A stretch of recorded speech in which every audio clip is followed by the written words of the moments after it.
珍珠奶茶每个人都喝过，今天呢，想要带你换一种方式来吃珍珠奶茶。对，是吃不是喝，因为我今天要分享的就是这个冰冰凉凉非常适合夏天的伯爵珍珠奶茶冻。和上次的伯爵戚风蛋糕一样，我仍然是用的这一款的伯爵红茶，取5至6包的茶袋，加入70克糖和500克的牛奶，用小火慢慢的煮至沸腾。沸腾以后，我们离火，然后关上盖子，浸泡5分钟左右，让茶味更加浓郁。先滤出大概100克左右的奶茶，稍稍放凉以后，倒入15克的吉利丁粉，彻底搅拌均匀以后，再筛入剩余的奶茶。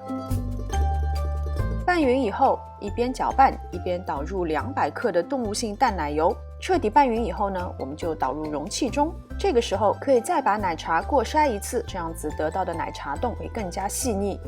然后放进冰箱冷藏4个小时。